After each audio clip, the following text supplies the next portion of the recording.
ओम शांति।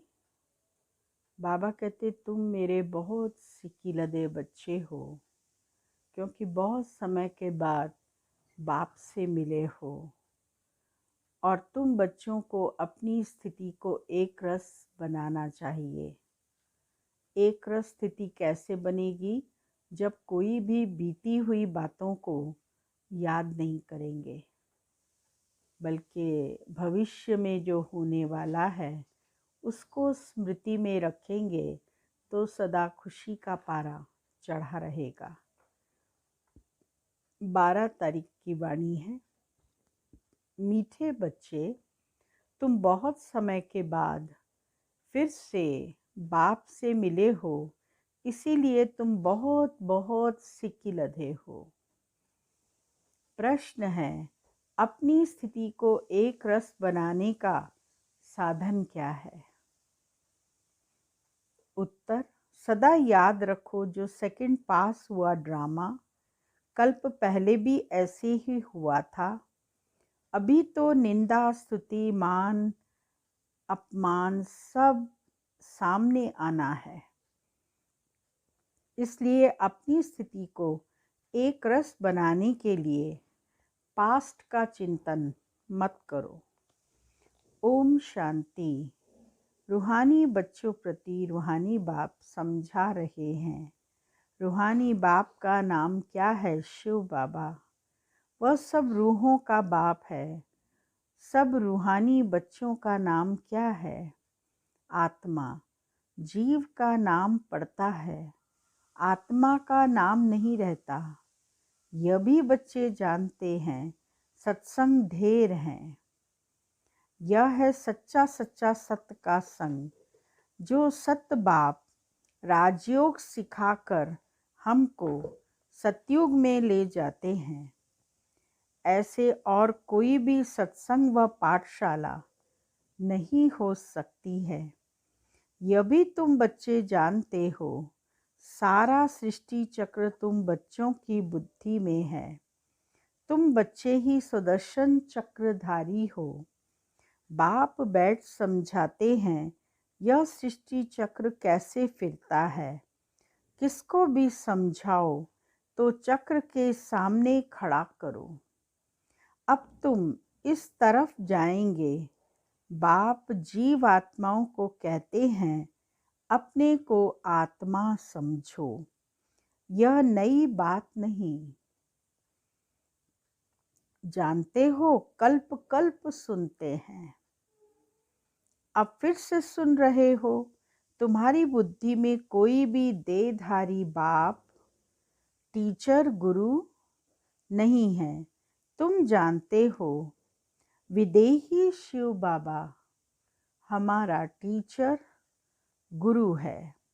और कोई भी सत्संग आदि में ऐसी बात नहीं करते होंगे। मधुबन तो यह एक ही है। वो फिर एक मधुबन वृंदावन में दिखाते हैं।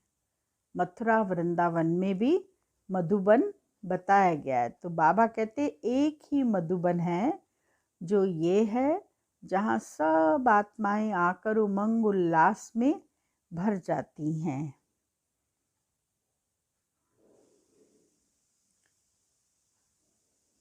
वह भक्ति मार्ग में मनुष्यों ने बैठ बनाए हैं। प्रैक्टिकल मधुबन तो यह है, तुम्हारी बुद्धि में है कि हम सतयुग त्रेता से लेकर पुनर्जन्म लेते लेते अभी संगम पर आकर खड़े हुए हैं। पुरुषोत्तम बनने के लिए हमको बाप ने आकर स्मृति दिलाई है। 84 जन्म कौन और कैसे लेते हैं वह भी तुम जानते हो। मनुष्य तो सिर्फ कह देते, समझते कुछ नहीं है। बाप अच्छी रीति समझाते हैं। सतयुग में सतो प्रधान आत्माएं थी, शरीर भी सतो प्रधान थे। इस समय तो सतयुग नहीं है। यह है कलयुग। गोल्डन एज में हम थे, फिर चक्कर लगाकर पुनर्जन्म लेते लेते हम आयरन एज में आ गए हैं। फिर से चक्कर ज़रूर लगाना है। अभी जाना है अपने घर। तुम सिकिलदे बच्चे हो ना। सिकिलदे उनको कहा जाता है जो गुम हो जाते हैं, फिर बहुत समय के बाद मिलते हैं। तुम 5000 वर्ष के बाद आकर मिले हो। तुम बच्चे ही जानते हो। यह वही बाबा है जिसने 5000 वर्ष पहले इस सृष्टि चक्र का हमको ज्ञान दिया था, स्वदर्शन चक्रधारी बनाया था। अभी फिर से बाप आकर मिले हैं जन्म सिद्ध अधिकार देने के लिए। यहाँ बाप रियलाइज कराते हैं इसमें आत्मा के 84 जन्मों की भी रियलाइजेशन आ जाती है। यह सब बाप बैठ समझाते हैं जैसे 5000 वर्ष पहले भी समझाया था। अभी बाबा समझा रहे हैं, पहले भी समझाया था और आगे भी समझाएंगे। मनुष्य को देवता या कंगाल को सिरताज बनाने के लिए। तुम समझते हो हमने 84 पुनर्जन्म लिए हैं। जिन्होंने नहीं लिए हैं वह यहाँ सीखने के लिए आएंगे भी नहीं। कोई थोड़ा समझेंगे। नंबर वार तो होते हैं ना। अपने अपने घर गृहस्थ में रहना है। सब तो यहाँ नहीं आकर बैठेंगे। रिफ्रेश होने वह आएंगे जिनको बहुत अच्छा पद पाना होगा। कम पद वाले जास्ती पुरुषार्थ भी नहीं करेंगे। यह ज्ञान ऐसा है, थोड़ा भी पुरुषार्थ किया तो वह व्यर्थ नहीं जाएगा। सजा खाकर आ जाएंगे। पुरुषार्थ अच्छा करते तो सजा भी कम होती है। याद की यात्रा बिगर विकर्म विनाश नहीं होंगे। यह तो घड़ी घड़ी अपने को याद कराओ। कोई भी मनुष्य मिले पहले तो उनको यह समझाना है, अपने को आत्मा समझो। यह नाम तो पीछे शरीर पर मिले हैं। किसको बुलाएंगे शरीर के नाम पर? संगम पर ही बेहद का बाप रूहानी बच्चों को बुलाते हैं। तुम कहेंगे रूहानी बाप आया है। बाप कहेंगे रूहानी बच्चे। पहले रूह फिर बच्चों का नाम लेते हैं। रूहानी बच्चों, तुम समझते हो रूहानी बाप क्या समझाते हैं? तुम्हारी बुद्धि जानती है शिव बाबा इस भागीरथ पर विराजमान हैं। हमको वही सहज राजयोग सिखा रहे हैं और कोई मनुष्य मात्र नहीं जिसमें बाप आकर राजयोग सिखाएं। इसी के तन में आकर बाप राजयोग सिखाते हैं, क्योंकि इसी आत्मा ने 84 जन्म लिए हैं, शुरू से लेकर अंत तक, जिसे भागीरथ कहते हैं, ब्रह्मा कहते हैं। वह बाप आते ही हैं पुरुषोत्तम संगम युग पर, और कोई भी मनुष्य कभी ऐसे कह न सके, समझा न सके। यह भी तुम जानते हो यह शिक्षा कोई इस बाप की नहीं। इनको तो यह मालूम नहीं था कि कलयुग खत्म हो सतयुग आना है। इनका अब कोई देहधारी गुरु नहीं है, और तो सब मनुष्य मात्र कहेंगे हमारा फलाना गुरु है, फलानी ज्योति ज्योत समाया। सबके मन देहधारी गुरु हैं, धर्म स्थापक भी देहधारी। यह धर्म किसने स्थापन किया? परम पिता परमात्मा त्रिमूर्ति शिव बाबा ने ब्रह्मा द्वारा स्थापना की। इनके शरीर का नाम ब्रह्मा है। क्रिश्चियन लोग कहेंगे क्राइस्ट ने यह धर्म स्थापन किया। वह तो देहधारी है, चित्र भी है। इस धर्म के स्थापक का चित्र क्या दिखाएंगे? शिव का ही दिखाएंगे। शिव के चित्र भी कोई बड़े कोई छोटे बनाते हैं। है तो वह बिंदी ही, नाम रूप भी है परंतु अव्यक्त है। इन आँखों से ही नहीं देख सकते शिव बाबा तुम बच्चों को राज्य भाग देकर गए हैं, तब तो याद करते हैं ना। शिव बाबा कहते हैं मन मना भव, मुझ एक बाप को याद करो, किसकी दुर्गति नहीं करना। आत्मा की बुद्धि में कोई देह दान न आए, वह अच्छी रीति समझने की बात है। हमको शिव बाबा पढ़ाते हैं, सारा दिन ये रिपीट करते रहो। बाबा कहते अंदर ही अंदर इसको घोटते रहो कि हमको पढ़ाने वाला कौन है। शिव भगवानो वाच्य, पहले पहले तो अलफ ही समझना पड़े। यह पक्का नहीं किया और बेते बताई तो कुछ भी बुद्धि में बैठेगा नहीं। कोई कह देते यह बात तो पराइट है, कोई कहते इसे समझने में तो टाइम चाहिए, कोई कहते चलता हूँ, क्या करे जो मनुष्यों को यह समझ में आ जाए। शिव ही ज्ञान का सागर है। आत्मा को ज्ञान का सागर कैसे कहते हैं? जिसको शरीर ही नहीं ज्ञान का सागर है तो जरूर कभी ज्ञान सुनाया है, तब तो उनको ज्ञान सागर कहते हैं। बाप को ज्ञान का सागर अथॉरिटी कहा जाता है। जरूर होकर गए हैं, परमात्मा होकर के गए हैं तभी उसको इतना बड़ा टाइटल दिया है।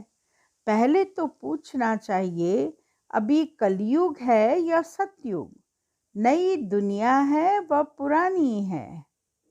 सेम ऑब्जेक्ट तो तुम्हारे सामने खड़ा है। यह लक्ष्मी नारायण अगर होते तो उनका राज्य होता।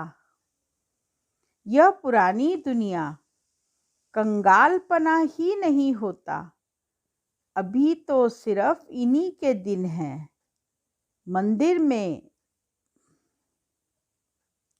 मंदिर में मॉडल्स दिखाते हैं, नहीं तो उन्हों के महल बगीचे आदि कितने बड़े बड़े होंगे। सिर्फ मंदिर में थोड़े ही रहते होंगे। प्रेसिडेंट का मकान कितना बड़ा है।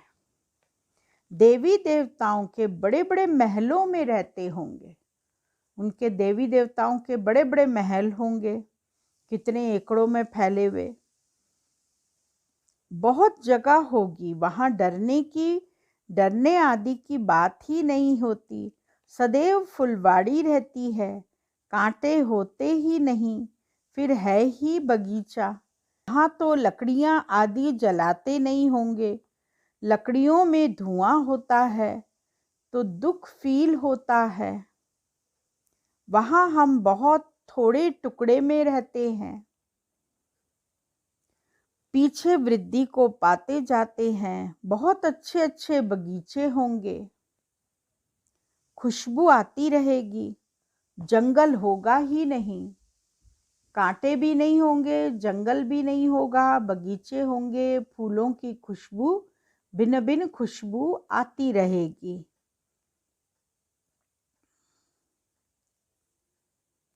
जंगल होगा ही नहीं। अभी फीलिंग आती है, देखते तो नहीं हैं।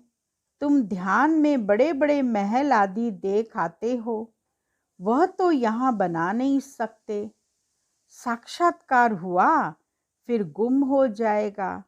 साक्षात्कार किया तो है ना, राजाएं प्रिंस प्रिंसेस होंगे, बहुत रमणीक स्वर्ग होगा। जैसे यहाँ मैसूर आदि रमणीक है, ऐसे वहाँ बहुत अच्छी हवाएं लगती रहती हैं, पानी के झरने बहते रहते हैं।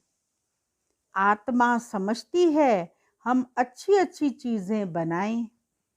आत्मा को स्वर्ग तो याद आता है ना।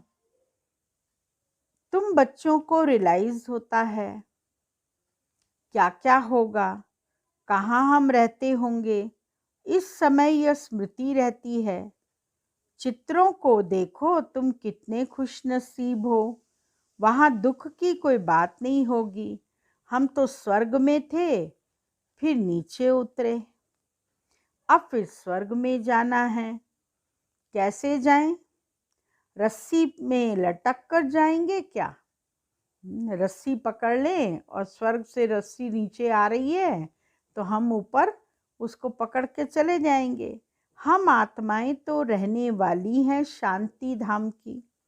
बाप ने स्मृति दिलाई, अब तुम फिर देवता बन रहे हो और दूसरों को बना रहे हो। कितने घर बैठे भी साक्षात्कार करते हैं। बांधेलियों ने कभी देखा थोड़ी है कैसे आत्मा को उछल आती है। अपना घर नजदीक आने से आत्मा को खुशी होती है। समझते हैं बाबा हमको ज्ञान देकर श्रृंगारने आए हैं। आखिरी एक दिन अखबारों में भी पड़ेगा। अभी तो स्तुति, निंदा, मान, अपमान सब सामने आता है। सब प्रकार की बातें आएंगी, उन सब बातों का सामना अपने को करना है। जानते हैं कल्प पहले भी ऐसे हुआ था। जो सेकंड पास हो गया उसका चिंतन नहीं करना होगा। अखबारों में कल्प पहले भी ऐसे पड़ा था, फिर पुरुषार्थ किया जाता है। हंगामा तो जो हुआ था सो हो गया, नाम तो हो गया ना। फिर तुम रिस्पॉन्ड करते हो। कोई पढ़ते हैं, कोई नहीं पढ़ते हैं। फुर्सत नहीं मिलती और कामों में लग जाते हैं। अभी तुम्हारी बुद्धि में है यह बेहद का बड़ा ड्रामा है। टिक टिक चलती रहती है, चक्र फिरता रहता है। एक सेकंड में जो पास हुआ फिर 5000 वर्ष बाद रिपीट होगा। जो हो गया सेकंड बाद ख्याल में आता है, यह भूल हो गई, ड्रामा में नूंद गया। कल्प पहले भी ऐसे ही भूल हुई थी, पास्ट हो गई। अब फिर आगे के लिए नहीं करेंगे, पुरुषार्थ करते रहते हैं। तुमको समझाया जाता है घड़ी घड़ी यह भूल अच्छी नहीं है, यह कर्म अच्छा नहीं है, दिल खाती रहेगी। हमसे यह खराब काम हुआ, बाप समझानी देते हैं ऐसे नहीं करो। किसको दुख होगा, मना की जाती है। बाप बतला देते हैं यह काम नहीं करना। बिगर पूछे चीज उठाया, बाबा कहते ऐसे काम नहीं करना, बिना पूछे कोई चीज नहीं उठाना, उसको चोरी कहा जाता है। ऐसे काम मत करो, कड़वा मत बोलो। आजकल दुनिया देखो कैसी है। कोई नौकर पर गुस्सा किया तो वह भी दुश्मनी करने लग पड़ते हैं। वहां तो शेर बकरी आपस में शीरखंड रहते हैं, लून पानी और शीरखंड। सतयुग में सब मनुष्य आत्माएं आपस में शीरखंड रहती हैं और इस रावण की दुनिया में सब मनुष्य लून पानी, झगड़ा करने वाले। लून पानी माना नमक पानी, और शीरखंड माना खीर, खीर के समान। बाप बच्चा भी लून पानी, बाप और बच्चे में भी झगड़ा, आपस में लून पानी होते हैं। काम महाशत्रु है ना, काम कटारी चलाए एक दो को दुख देते हैं। यह सारी दुनिया लून पानी है, सतयुगी दुनिया शीरखंड है। इन बातों को दुनिया क्या जाने। मनुष्य तो स्वर्ग को लाखों वर्ष कह देते हैं, तो कोई बात बुद्धि में आ न सके। जो देवताएं थे उन्हों को ही स्मृति में आता है। तुम जानते हो यह देवता सतयुग में थे। जिसने 84 जन्म लिए हैं वही फिर से आकर पढ़ेंगे और कांटों से फूल बनेंगे। यह बाप की एक ही यूनिवर्सिटी है। इनकी ब्रांचेस निकलती रहती हैं।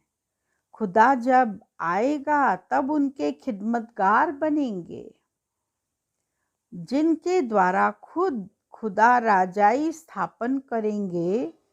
तुम समझते हो हम खुदा के खिदमतगार हैं। वह जिस्मानी खिदमत करते या रूहानी। बाप हम आत्माओं को रूहानी सर्विस सिखला रहे हैं, क्योंकि रूह ही तमो प्रधान बन गई है। फिर बाबा सतो प्रधान बना रहे हैं। बाबा कहते हैं मामेकम याद करो तो विकर्म विनाश होंगे। यह योग अग्नि है। भारत का प्राचीन योग गाया हुआ है ना। आर्टिफिशियल योग तो बहुत हो गए हैं। इसीलिए बाबा कहते हैं याद की यात्रा कहना ठीक है। शिव बाबा को याद करते करते तुम शिवपुरी में चले जाएंगे। वह है शिवपुरी, वह विष्णुपुरी, यह रावणपुरी। विष्णुपुरी के पीछे है रामपुरी। सूर्यवंशी के बाद है चंद्रवंशी। यह तो कॉमन बात है। आधा कल्प सतयुग त्रेता, आधा कल्प द्वापर कलयुग। अभी तुम संगम पर हो, यह भी सिर्फ तुम जानते हो। जो अच्छी रीति धारणा करते हैं वह दूसरे को भी समझाते हैं। हम पुरुषोत्तम संगम युग पर हैं। यह किसकी बुद्धि में याद रहे तो भी सारा ड्रामा बुद्धि में आ जाए, परंतु कलयुगी देह के संबंधी आदि याद आते रहते हैं। बाबा कहते हैं तुमको याद करना एक बाप को है। सर्व का सद्गति दाता राजयोग सिखलाने वाला एक ही है। इसीलिए बाबा ने समझाया है शिव बाबा की ही जयंती है जो सारी दुनिया को पलटाते हैं। तुम ब्राह्मणी जानते हो। अभी हम पुरुषोत्तम संगम युग पर हैं। जो ब्राह्मण हैं उनको ही रचयिता और रचना का ज्ञान बुद्धि में है। अच्छा मीठे मीठे सिकिलदे बच्चों प्रति माता पिता बाप दादा का याद प्यार। Good morning. रूहानी बाप की रूहानी बच्चों को नमस्ते और रूहानी बच्चों की रूहानी बाबा को याद प्यार गुड मॉर्निंग नमस्ते। पहला सार है, मुख्य सार। पहला पॉइंट, कोई भी ऐसा कर्म नहीं करना। कैसा कर्म? जिसमें किसी को दुख हो, दुख देने वाला। दुख देने वाला कौन सा कर्म है? कड़वे बोल नहीं बोलने हैं। बहुत बहुत शीरखंड होकर रहना है। दूसरा पॉइंट, किसी भी देहधारी की स्तुति नहीं करनी है, महिमा नहीं करनी है देहधारी की।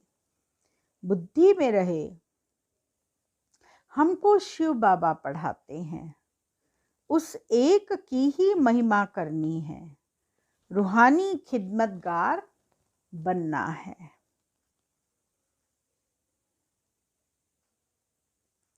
वरदान है, अपने अव्यक्त शांत स्वरूप द्वारा वातावरण को अव्यक्त बनाने वाले साक्षात्कार मूर्त भव।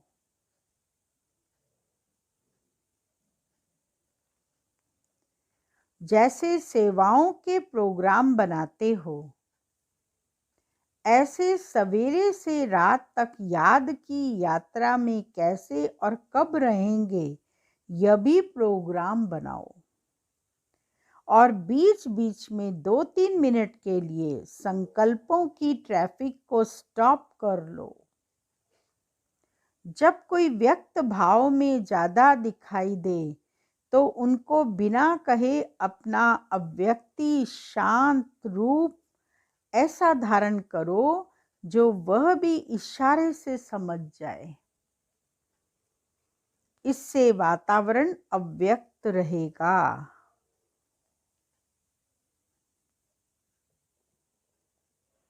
अनोखापन दिखाई देगा और आप साक्षात्कार कराने वाले साक्षात मूर्त बन जाएंगे।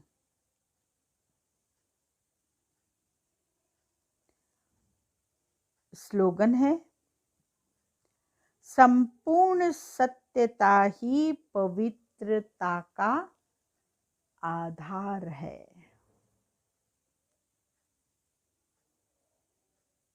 ओम शांति। बाबा का 18 कदम चल रहे हैं, उसमें से आज हम 12वें कदम को पढ़ेंगे। कदम केवल सुनना ही नहीं, परंतु इन कदमों को प्रैक्टिकल में हमें धारण भी करने का पुरुषार्थ करना है। इसलिए अटेंशन से सुने, नोट करें और बार बार उनको रिवाइज करें। 12वां, त्याग और भाग्य दोनों में नंबर 1।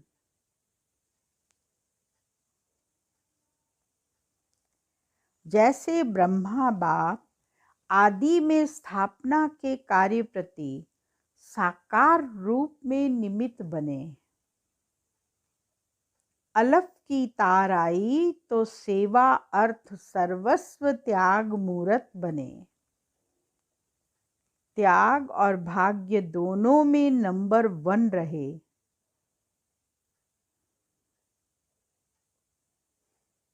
अब अंत में भी बच्चों को ऊंचा उठाने के लिए, अव्यक्त बनाने के लिए अव्यक्त वतनवासी बने। तो त्याग और भाग्य दोनों में फॉलो फादर करते हुए स्वयं को और सेवा को संपन्न कर बाप समान अव्यक्त वतनवासी बन जाओ। ओम शांति। ओम शांति। मधुबन से आप सबको पता है 4 वाणियाँ आई हुई हैं। एक हमने पिछले सोमवार को सुनाई थी और आज भी सोमवार है। एक मुरली हम आज शुरू करेंगे क्योंकि मुरली बड़ी है और उसको समझना भी बहुत ज़रूरी है, क्योंकि इस मुरली में बहुत गूढ़ राज हैं और पुरुषार्थ की विधि है। तो उसको हमें समझकर प्रैक्टिकल स्वरूप में लाना है। ये 4 पेज की मुरली है जिसे हम 2 भागों के अंदर पढ़ेंगे। 18/12/87। ओम शांति। अव्यक्त बाप दादा मधुबन। कर्मातीत स्थिति की गुह्य परिभाषा। कर्मातीत स्थिति क्या है उसकी परिभाषा बाबा ने सुनाई है। कर्म बंधन की सूक्ष्म रस्सियों से मुक्त हो, कर्मातीत स्थिति के समीप पहुंचने की युक्तियां बताते हुए विदेही बाप दादा बोले। आज विदेही बाप दादा अपने विदेही स्थिति में स्थित रहने वाले श्रेष्ठ बच्चों को देख रहे हैं। हरेक ब्राह्मण आत्मा विदेही बनने के व कर्मातीत बनने के श्रेष्ठ लक्ष्य को ले संपूर्ण स्टेज के समीप आ रही है। तो आज बाप दादा बच्चों की कर्मातीत विदेही स्थिति की समीपता को देख रहे थे कि कौन कौन कितने समीप पहुँचे हैं। फॉलो ब्रह्मा बाप कहाँ तक किया है वह कर रहे हैं। लक्ष्य सभी का बाप के समीप और समान बनने का ही है, लेकिन प्रैक्टिकल में नंबर वार बन जाते हैं। इस देह में रहते विदेही अर्थात कर्मातीत बनने का एग्जाम्पल साकार में ब्रह्मा बाप को देखा। तो कर्मातीत बनने की विशेषता क्या है? जब तक यह देह है कर्म इंद्रियों के साथ इस कर्म क्षेत्र पर पार्ट बजा रहे हो, तब तक कर्म के बिना सेकंड भी रह नहीं सकते हो। कर्मातीत अर्थात कर्म करते हुए कर्म के बंधन से परे। कर्मातीत माना कर्म के बंधन से परे। एक है बंधन, दूसरा है संबंध। कर्म इंद्रियों द्वारा कर्म के संबंध में आना अलग चीज है। कर्म के बंधन में बंधना वह अलग चीज है। कर्म बंधन कर्म के हद के फल के वशीभूत बना देता है। वशीभूत शब्द ही सिद्ध करता है जो किसी के भी वश में आ जाता। वश में आने वाले भूत के समान भटकने वाले बन जाते हैं। जैसे अशुद्ध आत्मा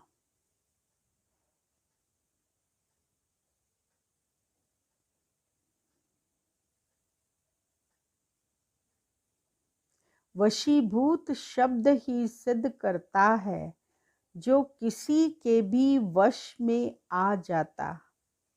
वश में आने वाले भूत के समान भटकने वाले बन जाते हैं। जैसे अशुद्ध आत्मा भूत बन जब प्रवेश करती है तो मनुष्य आत्मा की क्या हालत होती है? परवश हो भटकते रहते हैं। ऐसे कर्म के वशीभूत अर्थात कर्म के विनाशी फल की इच्छा के वशीभूत हैं। तो कर्म भी बंधन में बांध बुद्धि द्वारा भटकाता रहता है। इसको कहा जाता है कर्म बंधन, जो स्वयं को भी परेशान करता है और दूसरों को भी परेशान करता है। कर्मातीत अर्थात कर्म के वश होने वाला नहीं, लेकिन मालिक बन, अथॉरिटी बन, कर्म इंद्रियों के संबंध में आए विनाशी कामना से न्यारा हो। कर्म इंद्रियों द्वारा कर्म कराए। आत्मा मालिक को कर्म अपने अधीन न करे,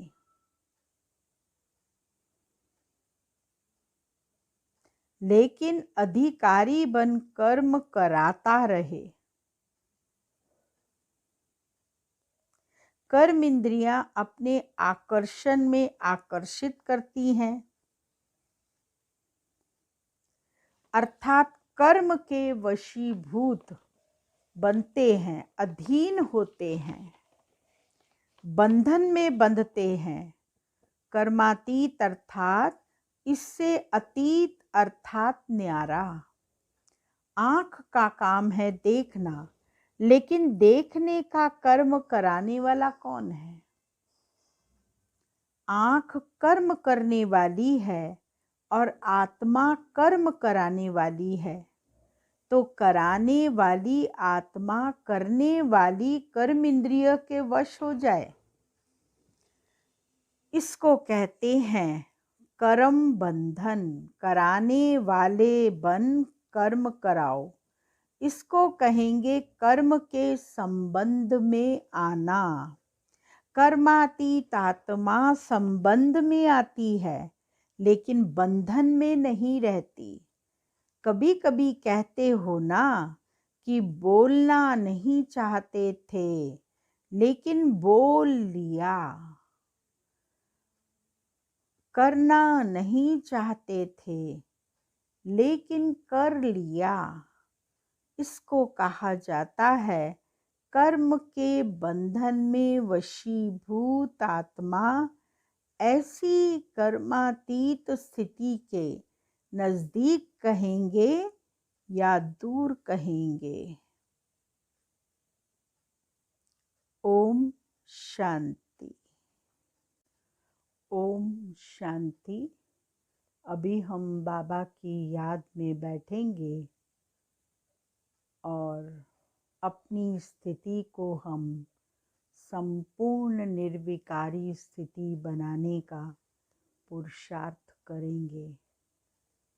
महावाक्य है, इस गिरावट की स्थिति में संकल्प से व स्वप्न में भी नहीं जाना। यह पराई स्थिति है।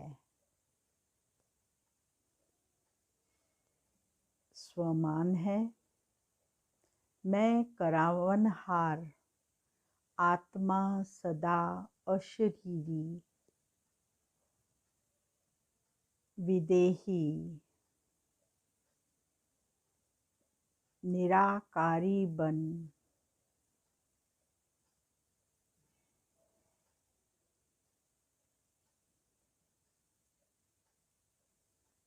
निराकारी बाप को व सदा अव्यक्त स्थिति आकारी स्थिति फरिश्ता स्थिति द्वारा ब्रह्मा बाप को फॉलो करने वाली आज्ञाकारी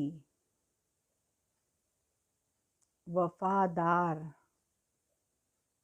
फरमान बरदार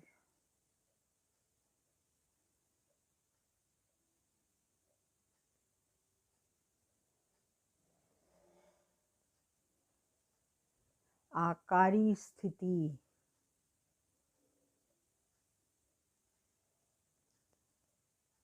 फरमा बरदार आत्मा हूँ।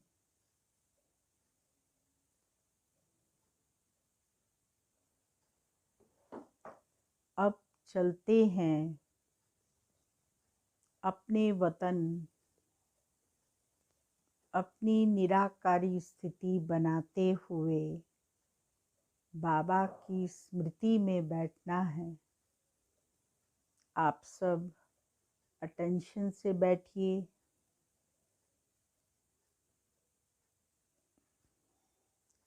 ओम शांति। संसार के मालिक सर्वशक्तिमान शक्तिमान शिव बाबा परम धाम से नीचे की ओर अपनी अनंत शक्तियों के प्रकंपन के रूप में फैलते हुए पृथ्वी लोक की ओर आ रहे हैं।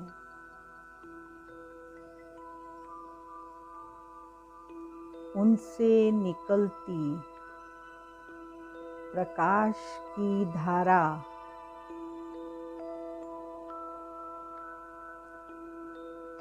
समस्त भूमंडल को भिगो रही है।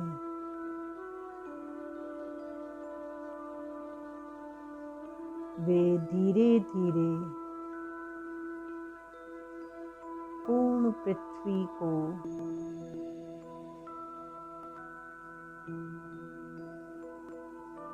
पवित्र एवं शक्तिशाली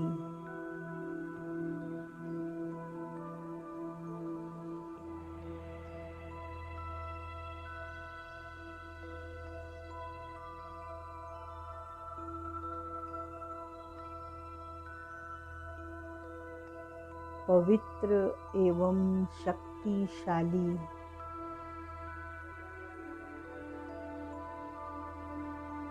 बना रही है।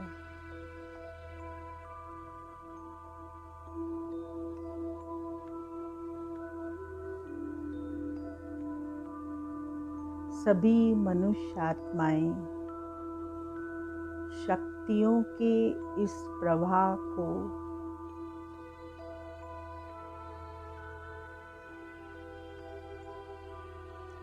पृथ्वी की है।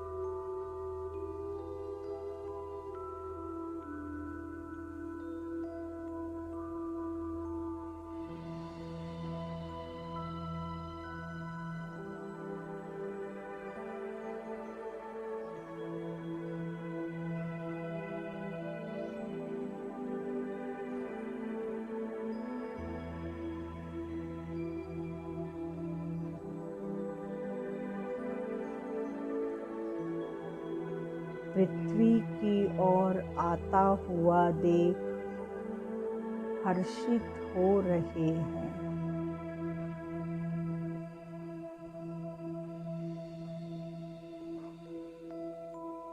इस पवित्र धारा के प्रभाव से मनुष्यात्माओं के पाप दग्ध हो रहे हैं।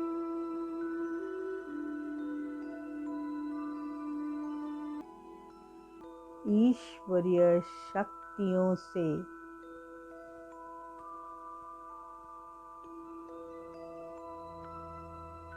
परिपूर्ण धारा में भीग कर स्वयं को अत्यंत निर्मल, शांत एवं शक्तिशाली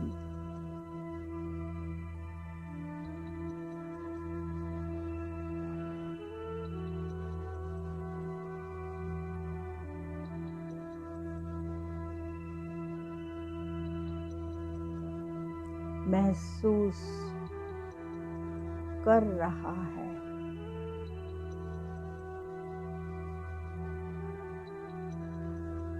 वे विकारों